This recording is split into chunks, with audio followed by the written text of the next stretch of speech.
angle of humeral torsion, it is about 164 degrees.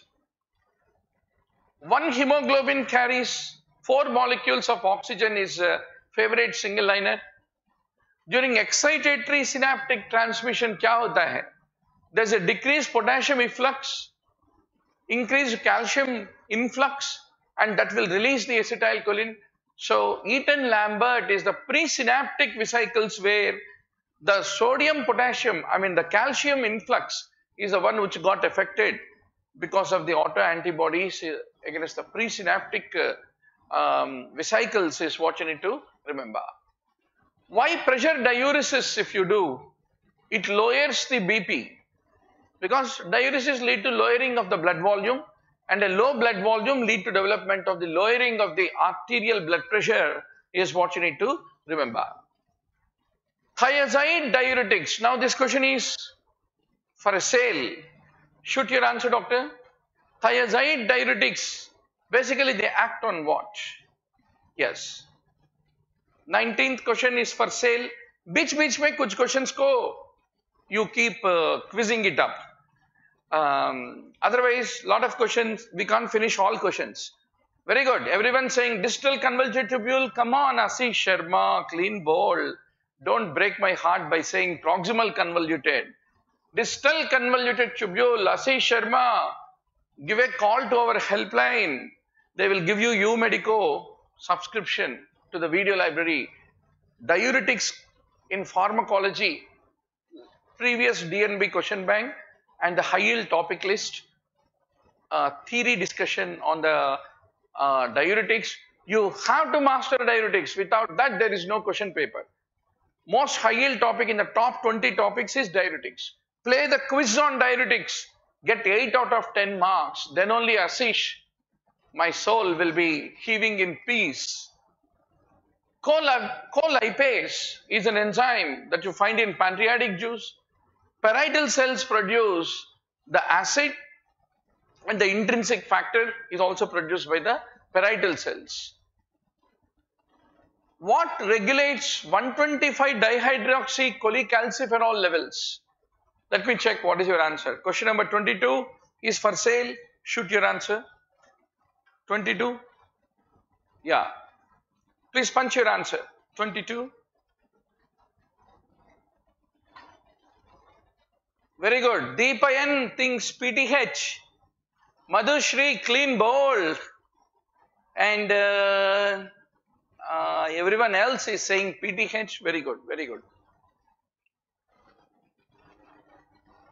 Madhushri, you should revise the parathormone and calcium homeostasis video in the physiology video library, one of the high yield topics. So PTH, which acts on intracellular receptor, TSH. So all these receptors which act on cyclic AMP, etc., all secondary messengers is a high yield topic, doctor. Glucagon, PTH, TSH, calcitonin, epinephrine, ACTH, FSH, LH, सबके लिए CAMP, cyclic AMP, is the secondary mediator. Growth hormone, prolactin, insulin act by affecting the permeability.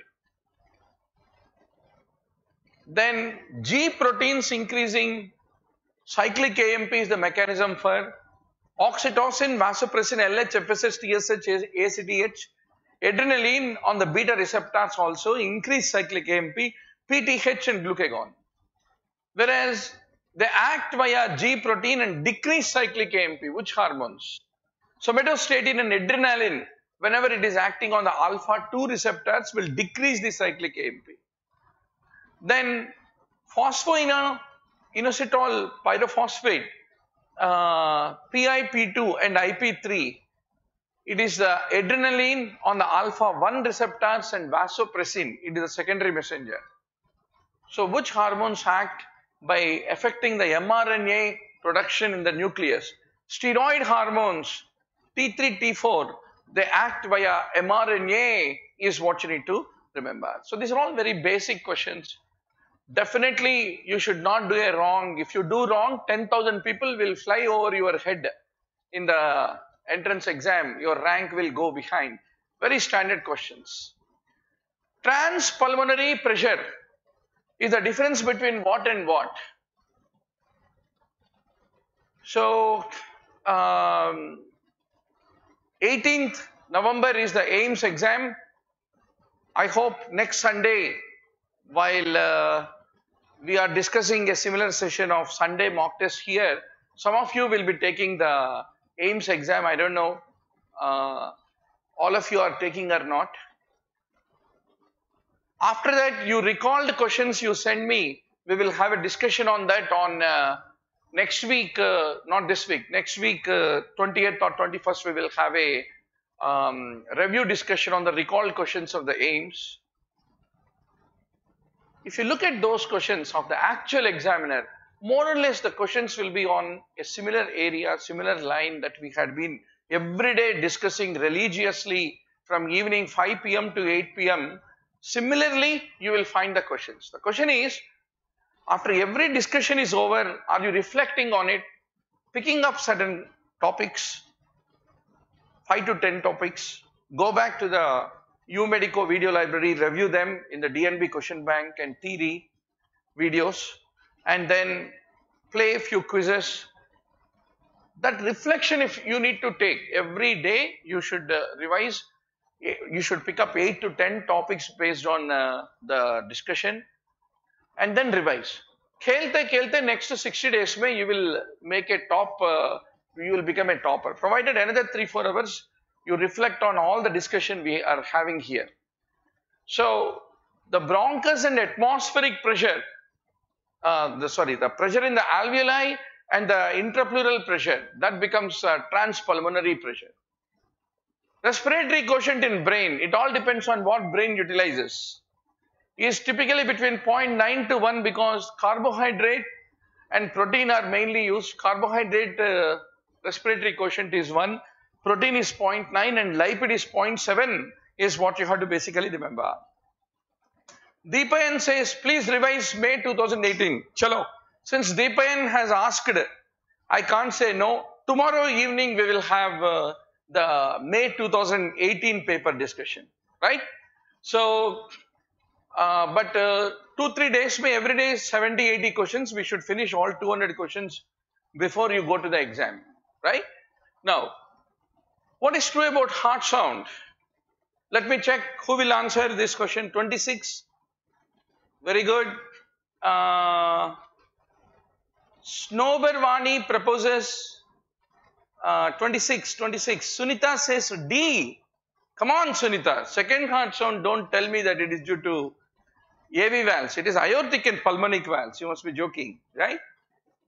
Kushbu, come on. Second heart sound is not mitral valve. No, aortic and pulmonic valve. Come on, where you guys are? I'll give you free coaching. If you are so bad in cardiology being Dr. Murli Bharadwaj students. Yeah? So, that's right. A is correct. Shivanand is our future cardiologist. First heart sound has maximum, sorry, not the maximum frequency. B, who answered B? Anshul Jain is our future cardiologist. First heart sound has maximum duration is what you need to remember. If you look at the first heart sound duration, it is 0.14 seconds. Second heart sound is 0.11 seconds.